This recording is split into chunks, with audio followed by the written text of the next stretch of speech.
We will now hold an important panel discussion on the impact of preemption of cities by state legislatures. Please welcome San Antonio Mayor Ron Nirenberg, Toledo Mayor Wade Kapsukavich, Albany Mayor Kathy Sheehan, and Fresno Mayor Jerry Dyer.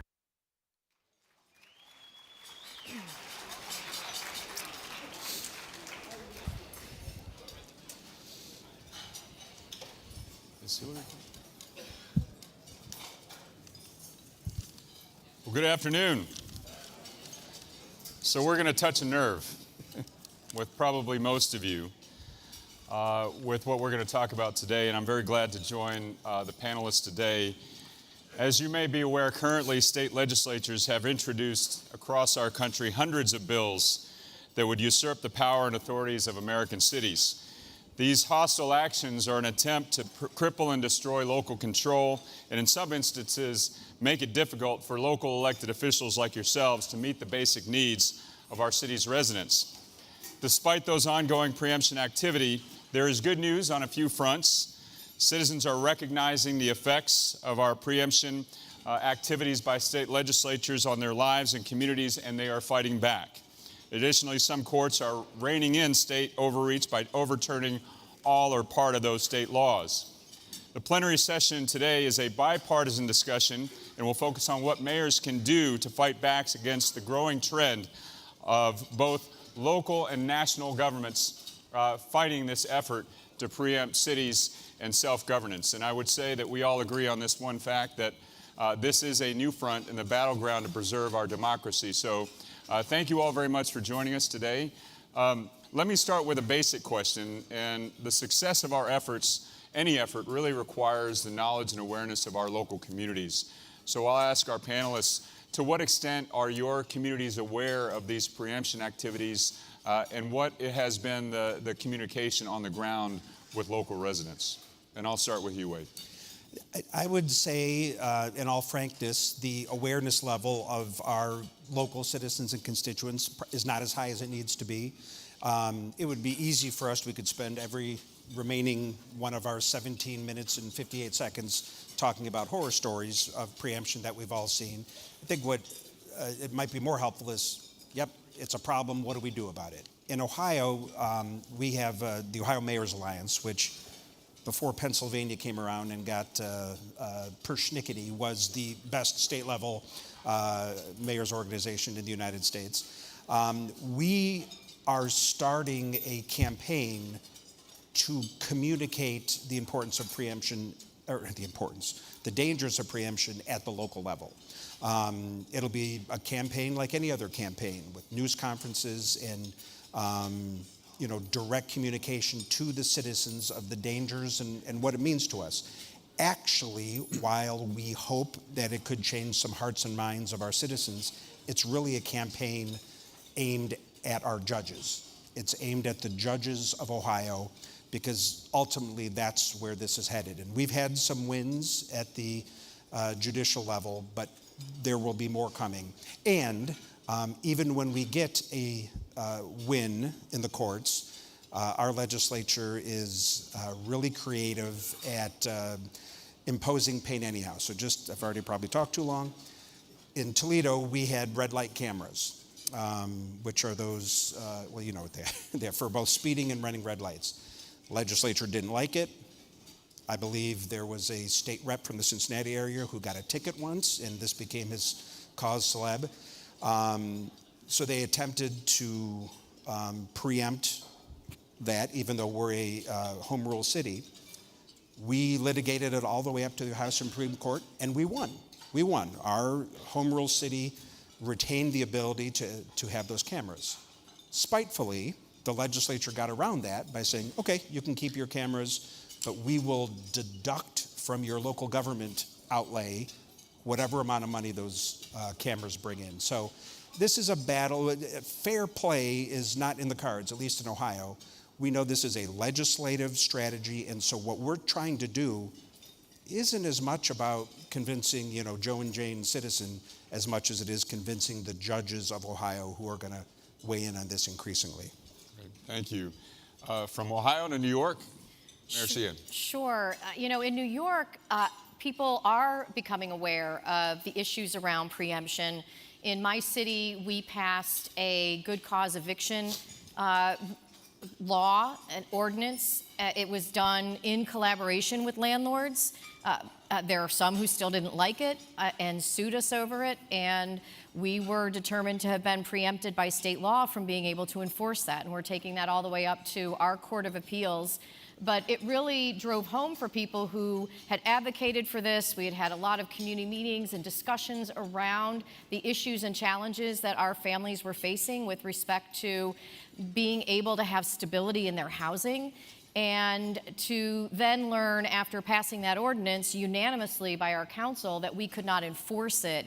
It is now very well known to at least the residents of the city of Albany of the impacts that these sorts of things have. And so, you know, another way that we tried to protect tenants was to say that you could not file an eviction proceeding if you did not have a residential occupancy permit. In our city, if you want to rent an apartment, you have to have an ROP, we have to inspect the apartment, and we thought as a baseline, you shouldn't be able to evict somebody from an apartment that isn't legally registered. And again, we had to have a state law passed in order to get the courts in our city, which are run by the Office of Court Administration statewide, to make that a gating item before proceeding with an eviction proceeding. And so I think because of all of the things that we're seeing around being able to stay in your homes, insecurity in housing, that it is an issue that our residents are very aware of. Great. Thank you, Mayor Sheehan. On to California. Thank you, Ron. You know, you asked a question about are members of our community aware of the state preemption issues. And I think most people in our communities have very short-term memories. They may remember a law that passed, but they may not understand what the ramifications are or the unintended consequences of those laws, many of them which they voted for through a voter initiative. And so we're convenient. We happen to see our local constituents in the grocery store, or they can come to City Hall. So it's easier, I think, to place the blame on local mayors than it is on state officials. And that's what I find. So I believe it's incumbent on us as mayors to continually remind the community as to how these state laws got into place. We didn't put them there.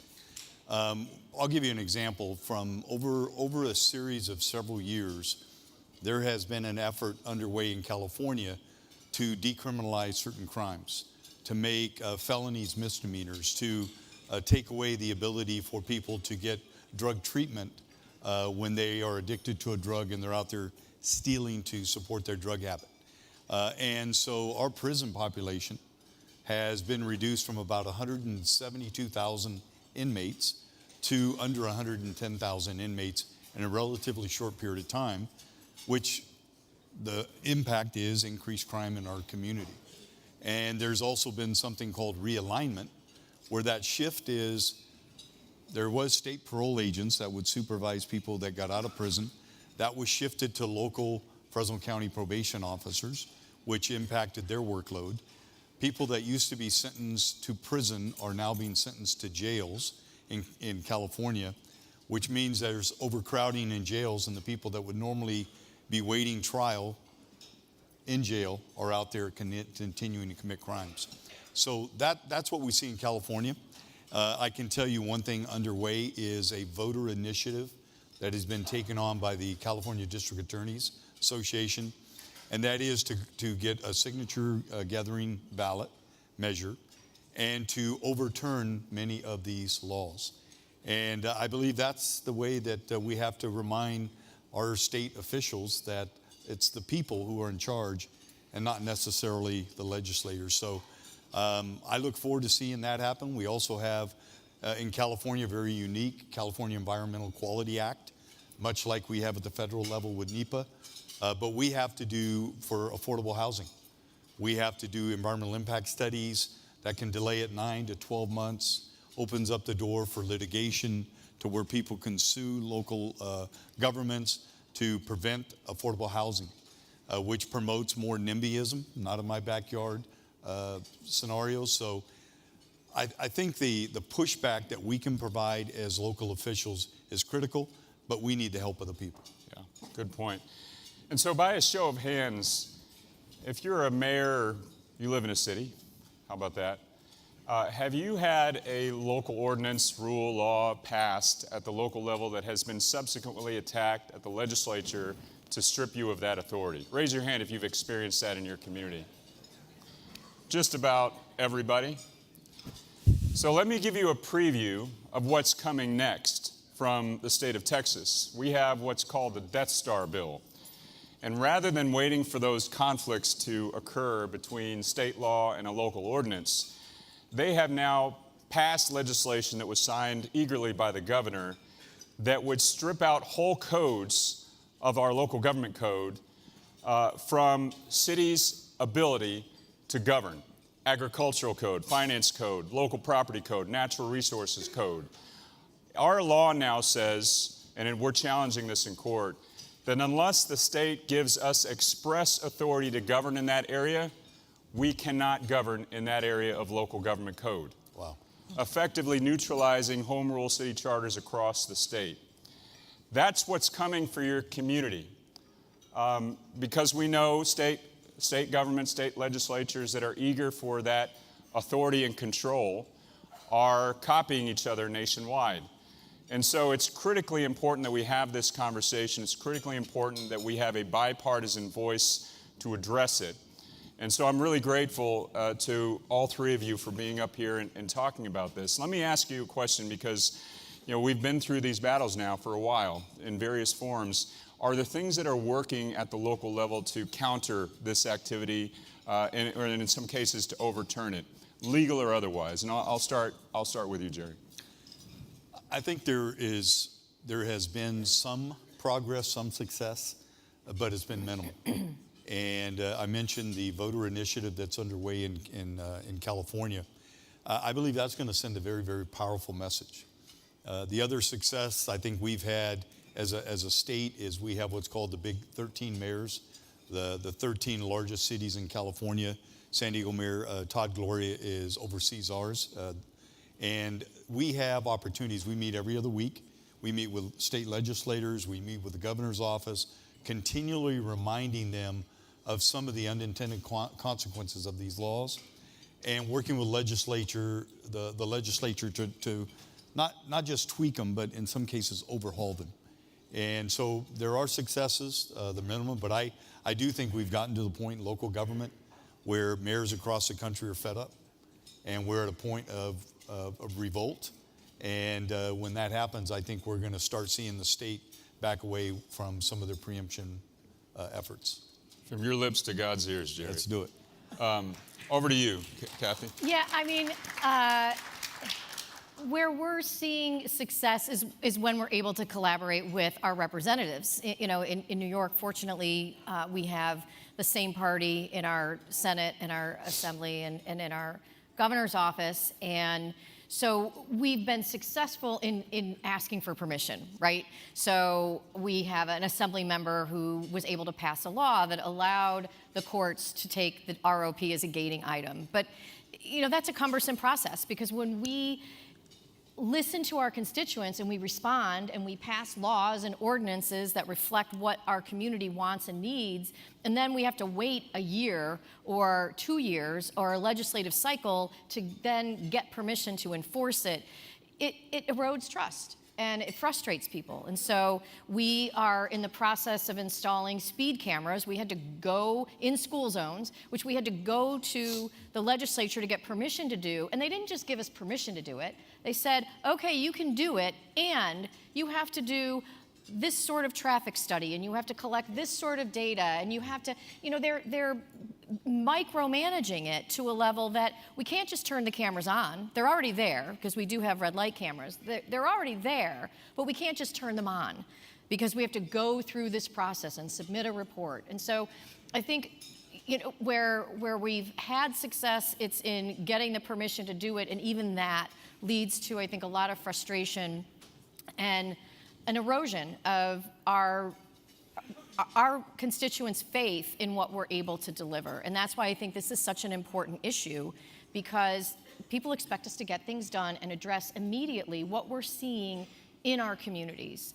And to have to tell someone in the grocery store, I'm sorry, we can't do that, I'm not allowed to, is frustrating for our constituents, and it's frustrating for us as leaders because we want to be able to solve problems. When you strip away the ability for a citizen to provide a remedy for a bad law, you're asking for trouble.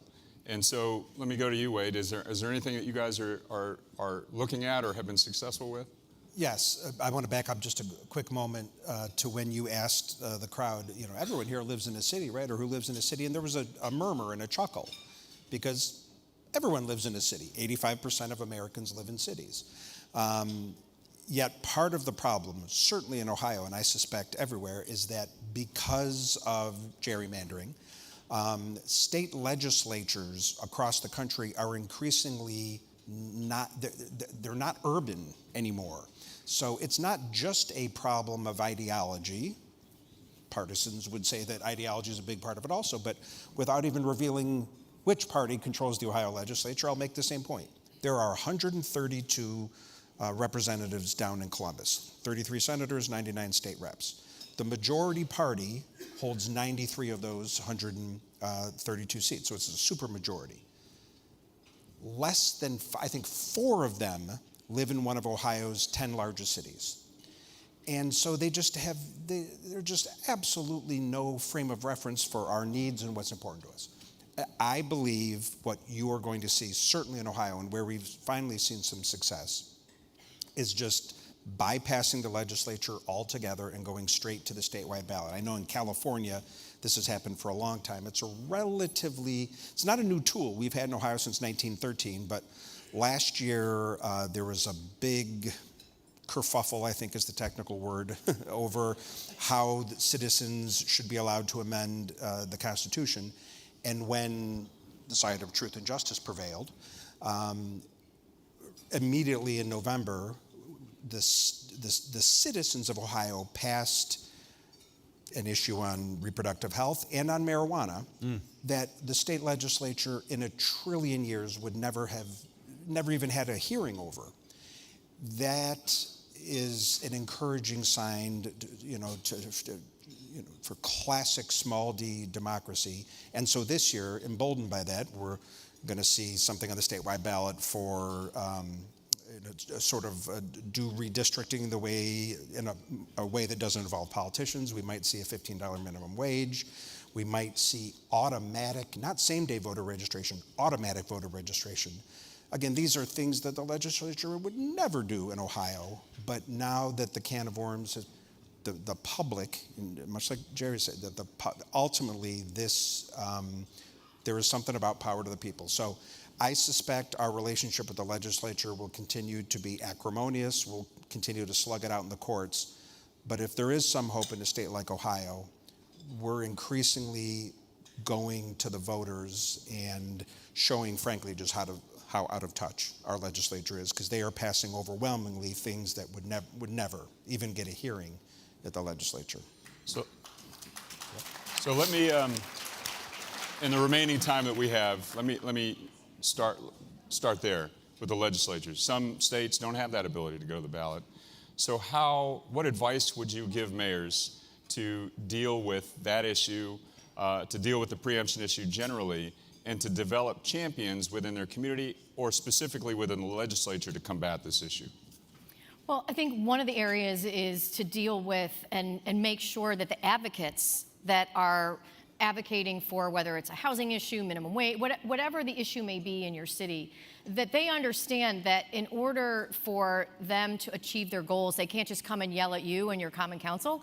There is sort of, to me, some frustration around folks not really even understanding the basics of how these things work, because it is going to take more than just mayors. I think it is going to take making sure that when you're working with those advocacy groups, that they understand that they need to be knocking on doors in the halls of their state buildings, as well as advocating, whether it's with mayors or your common council members at the local level. Because if they want to get these issues dealt with, they have to recognize that we'll work with them, we'll make it part of our agenda, but we need them to not just focus on us, but to focus on where the brokenness exists. Thank you, Ken. Real quick, I think I want to remind everybody in this room, I still believe the most influential powerful voice in America today are mayors. And when we come together in a unified voice like U.S. Conference of Mayors or within our state organizations, that has a powerful effect on legislators, because we do control 85% of the population in America as mayors, and we have an incredible voice, but it has to be unified. Really what we need to do is reacquaint Americans with a fundamentally American principle. I don't know if I think it was in one of the Federalist Papers, I don't know if it was Hamilton or John Jay or whoever wrote those things, that the best government is the government closest to the people. I mean, what we represent is what the Founding Fathers felt was the purest, most correct, best form of government. I think most Americans understand that, and I think we have the people on our side. We just, we have some work to do. So I have hope. Let's get the word out. The battle has already arrived to us, so let's give a round of applause for our panelists. Thank you all very much. Go Mayors.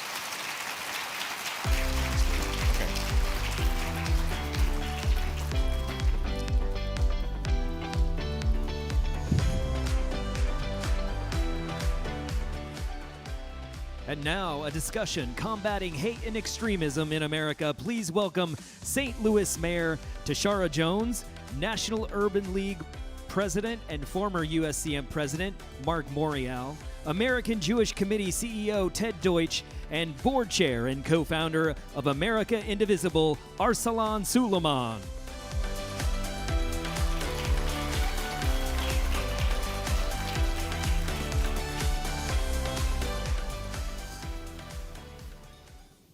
Good afternoon. Is everybody's lunch okay? Good. I want to thank you all for staying and joining us for this important discussion about the targeting of particular populations and the continuing increase in hate and extremism in this country that we're seeing. And it's serious and frightening, and something that we as mayors must all take every effort to combat. But before we get into our conversation, I want to take a moment to offer our prayers for all of those who lost their lives on October 7th in the ongoing conflict in Israel, Palestine, and the Gaza Strip. The FBI most recent hate crimes data show an increase in hate crimes from 2021 to 2022. They show that 59% of hate crimes reported in 2022 involved race, ethnicity, ancestry, and more than half of those involved Black Americans. They also show that religion accounted for 17% of these hate crimes, with more than half of those driven by anti-Jewish bias. And they show that 17% of hate crimes involve sexual orientation. We know that the situation is now much worse. Many hate crimes go unreported, and during 2023, there was a huge uptick in these crimes, particularly aimed at Jews and Muslims following the October 7th attack. I'm also so glad to be joined in this discussion by three people whose organizations are committed to exposing and ending hate and racism and extremism in this country, and working towards a society where all people can enjoy equal rights and participate fully in public and political life. So first, Mark Morial, America's mayor, president of the National Urban League and past president of the U.S. Conference of Mayors. Ted Deutsch, CEO of the American Jewish Committee and a former member of Congress, and Arsalan Suleiman, president and co-founder of America Indivisible. Let's begin. Mayor, Monday was MLK Day. Just real simple question. Have we reached the promised land, or do we have a lot farther to go? So first of all, Mayor, thank you for your leadership, and greetings to all the mayors, guests, and friends, and my co-panelists. I love the Conference of Mayors and have just immense respect for the best job in American politics is serving mayor of your own hometown. Give yourselves a round of applause. Here's my barometer. My mother is 91 years of age. My mother attended Boston University as a classmate of Martin Luther King. Mm-hmm. She and my father were frontline civil rights warriors in the 1950s, the 1960s, and into the 70s. She believes that these times are as bad as the times of the 50s and 60s, or even worse. Because you have to juxtapose what we're experiencing against the progress we've made. The progress we made since the 1960s, that we celebrate with Dr. King being a pivotal part of that, but not the only part of that. It was a movement of people of all races, creeds, colors, and religions who bent the arc in this country towards justice, who ended American apartheid called segregation.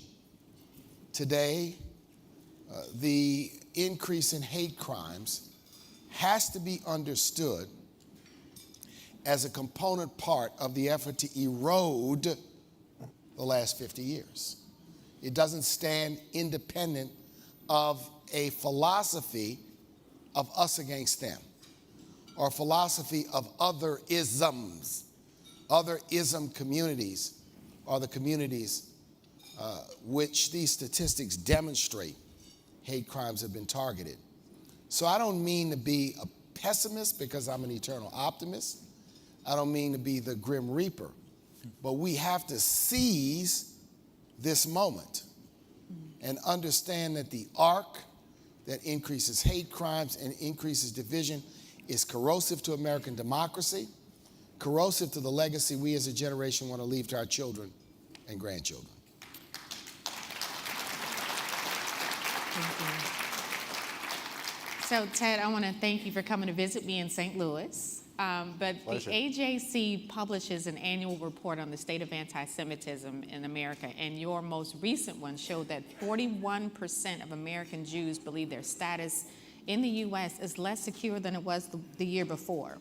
And this report, like the FBI's, in 2022. So we can expect this number to rise in 2023, or it did rise last year. Give us your thought, given recent events, on the current situation that American Jews face in our country. Sure, thanks. And it is really great to be here. Mayors, I served in Congress for a long time, and all of the former mayors who came to Congress spent most of their time complaining about how their job wasn't nearly as good as being mayor. And a lot of my colleagues couldn't wait to leave Congress to go to run for mayor. So, Mr. Mayor, I think you're right in the way people view that. Look, here's the main point coming out of this moment for the Jewish community. The hate crime data is clear. The Jewish community is less than 5% of the American population, represents more than 50% of religious-based hate crimes. But the statistics don't really tell the story. There has been anti-Semitism on the rise in this country. In fact, we at AJC have been preparing for the commemoration of the shooting, the anniversary of the shooting at Tree of Life in Pittsburgh at the end of October, when October 7th happened. And what shocked the community is, at a moment when we understood that the kind of anti-Semitism on the far right that gave rise to Tree of Life, which, by the way, is important for all of us to remember, that shooting at Tree of Life was a shooting that took place at a synagogue because that person, the shooter there, knew that it was immigrant Shabbat, and he hated immigrants as he hated Jews, and the shooter in El Paso went to look for Latinos, and he wanted everyone to know that he despised Jews and Latinos, and the shooter in Buffalo at that top supermarket was an avowed racist and a proud anti-Semite. All of this goes together, and we knew that, and we were working on that, and then October 7th happened, and we were shocked by the speed and the ferocity of the anti-Semitism that we saw when people went to the streets to celebrate the slaughter of Jews. Not political rallies, the celebration of terror attacks. And that's what we're grappling with now. And for mayors, there's not a group, and I say this not just recognizing who I'm in the room with, it's true. There's not a group in America that can play as effective a role in bringing people together to address these issues as mayors. And when protests turn violent, as has been the case in too many cities, and when marches are not about advancing rights, but are about silencing communities, and when Jewish students on campuses in your communities are afraid to leave their rooms because people are screaming, "Gas the Jews" at them when they walk across the college campus, it's your voices that matter so deeply and can matter so much. And I'll make this point. The national strategy, the White House put out a national strategy to counter anti-Semitism. And I'm glad that they're now working on a national strategy to counter Islamophobia. And the strategy has a whole host of things that mayors can do. And I would encourage you to reach out to us. At AJC, we've prepared a guide. We're here to help you implement the national strategy. But the main point that you need to take away from my perspective is what you already do, which is to lead, and to lead proudly, and to acknowledge that sometimes standing on the side of morality and decency is harder than it should be, but it's where we all need to be if we're going to fight anti-Semitism and fight racism and Islamophobia and have communities and a nation where we're all working together to pursue our democratic ideals. Yes, thank you, Ted.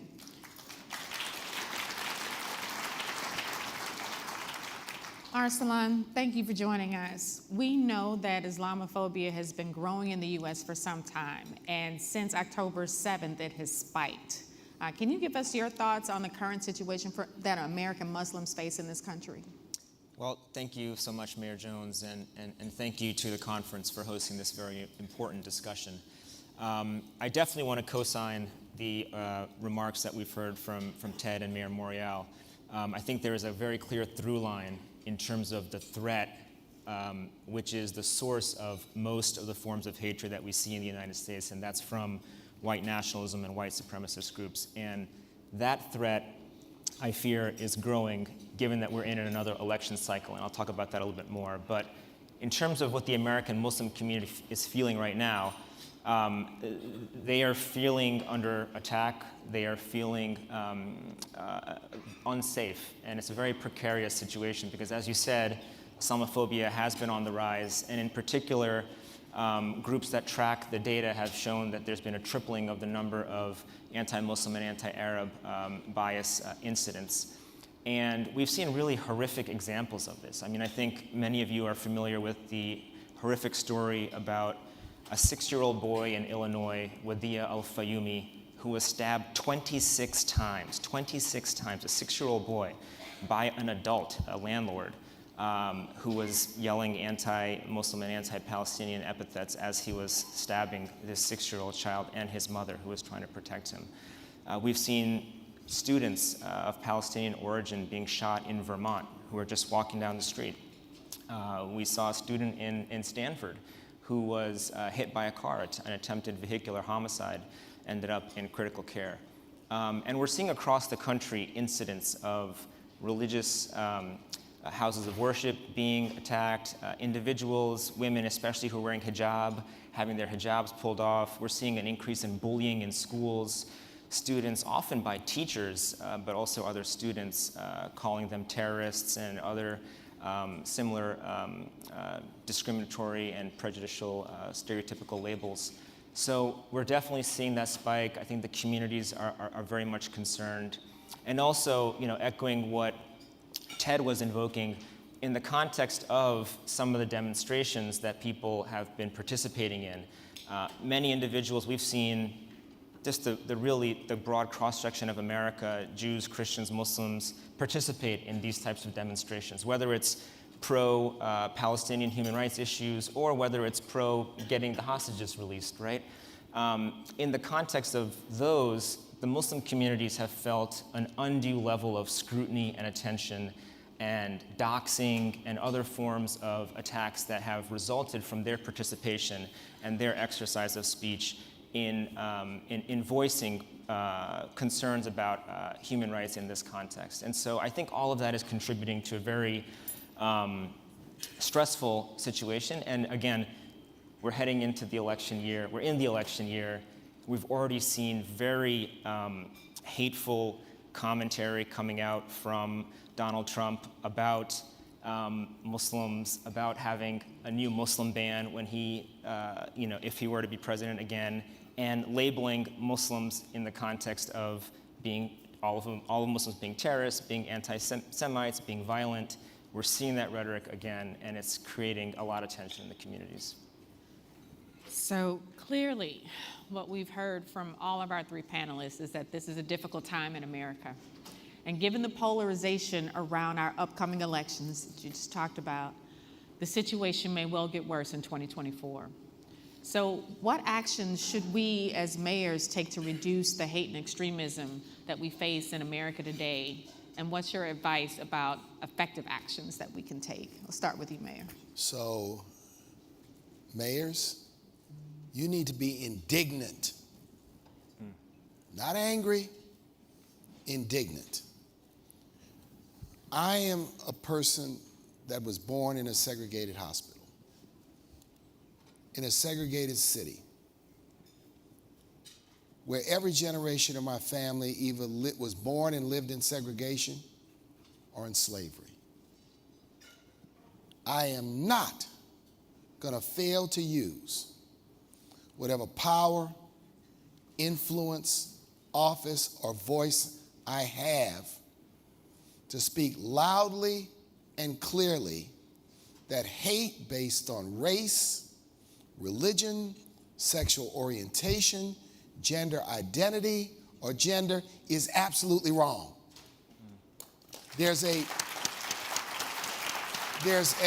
So mayors and those of us, there is a moral dimension to what we speak for and stand up for.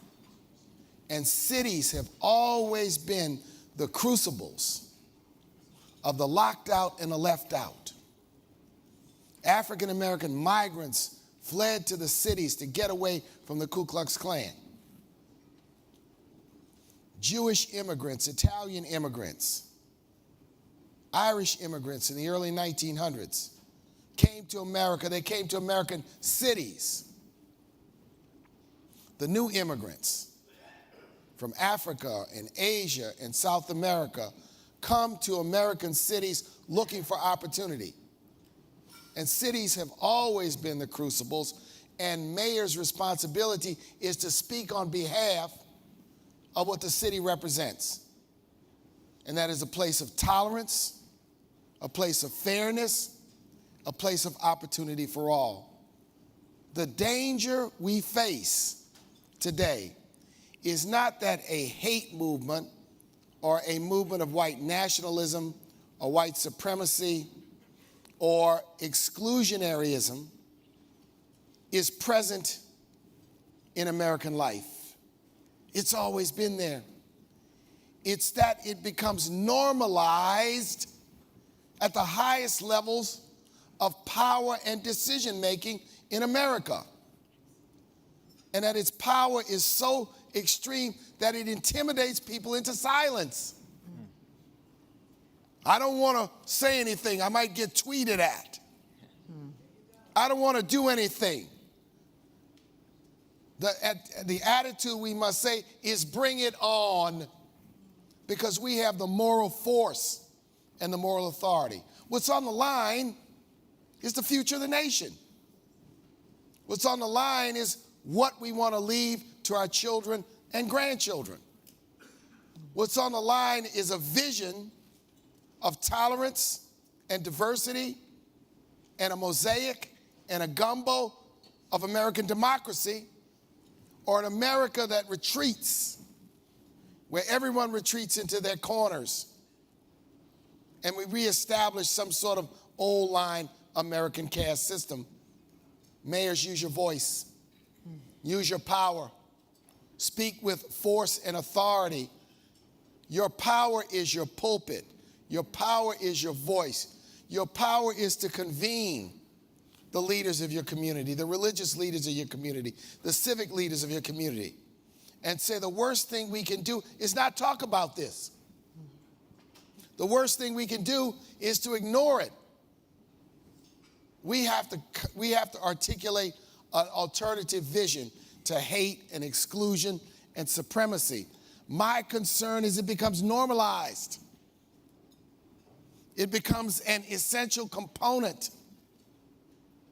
When I hear people say that the president of Harvard, a distinguished scholar, is a diversity hire, what I hear is, black woman, you don't belong. That's what I hear. And so, in this moment, no group of elected officials has the moral authority and the historic role to speak to this like mayors of big cities, villages, and small towns, to speak positively and to reinforce this value proposition that we are for free speech, but free speech is not hate speech. And we're going to stand up to bullies and bigots until hell freezes over, and then we're going to stand up and fight these bullies and bigots on the ice.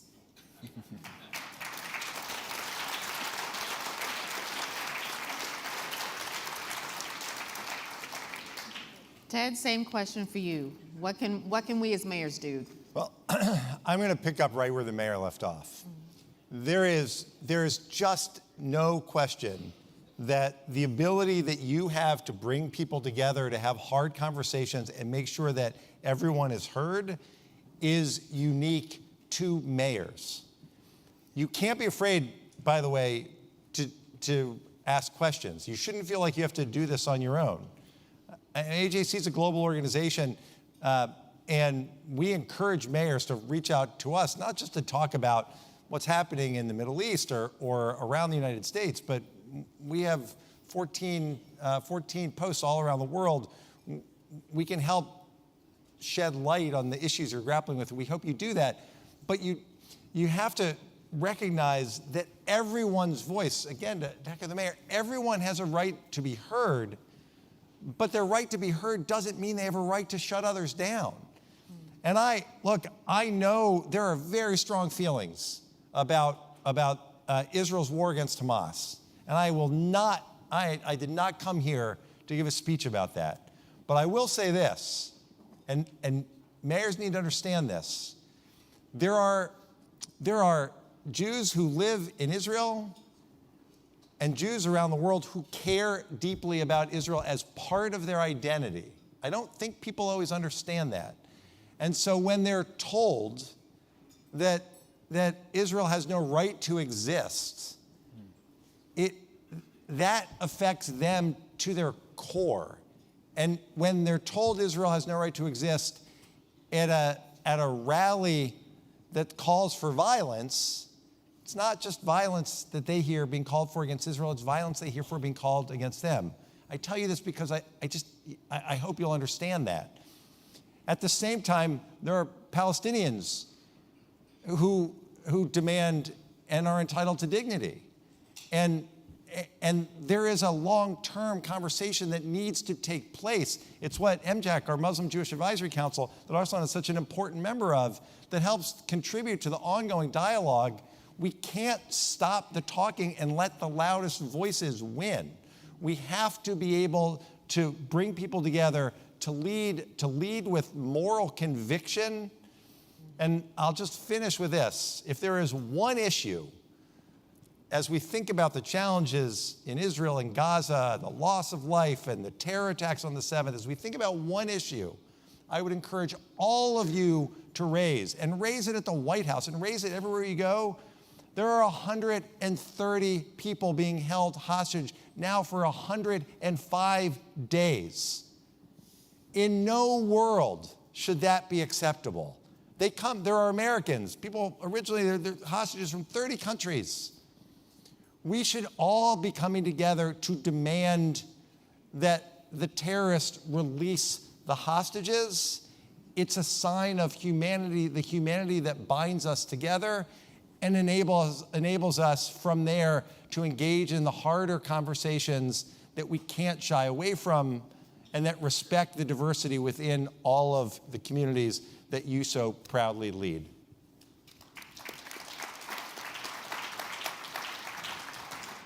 So Arsalan, you sit in a unique position in that you have never held elected office. Am I correct? That's correct. So you're in a room full of mayors. What should mayors do to combat hate and extremism? You know, the mayors are our first lines of defense. I haven't held elected office, that's true, but I did work at the State Department for 7 years in the Obama administration. And one of my jobs there was to work on combating extremism and hate globally.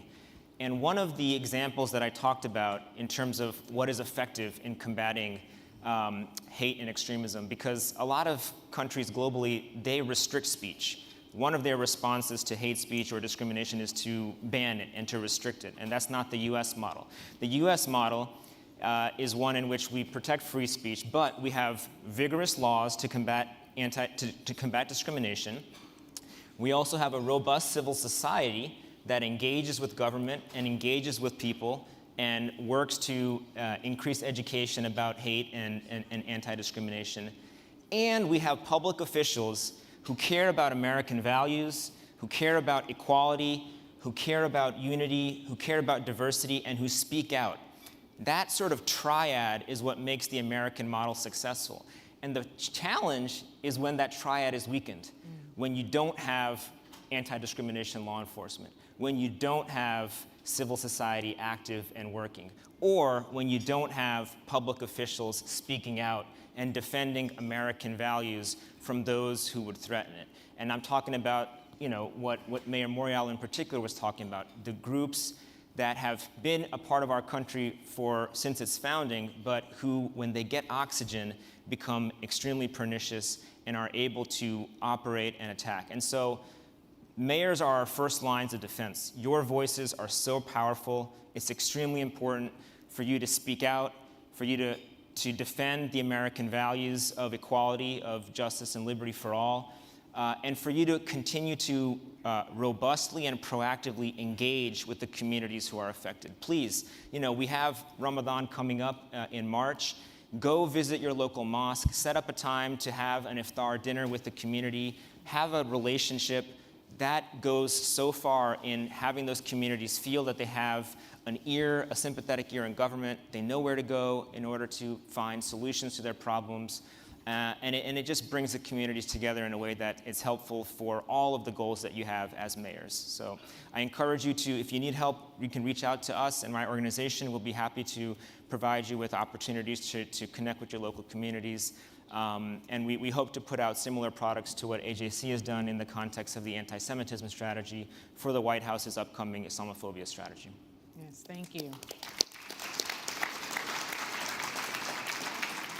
I know we just scratched the surface of a really important topic, but in summary, we should, as mayors, use our power as conveners, those who are closest to the people, to have these difficult conversations in our community. And I was born and raised in a Baptist church, so I'm going to do a little call and response to you. So mayors, you hear me? Yes, yes. So repeat after me. We as mayors, should never be scared, to fight hate and extremism in our communities. Thank you all. Amen. Thank you for this conversation.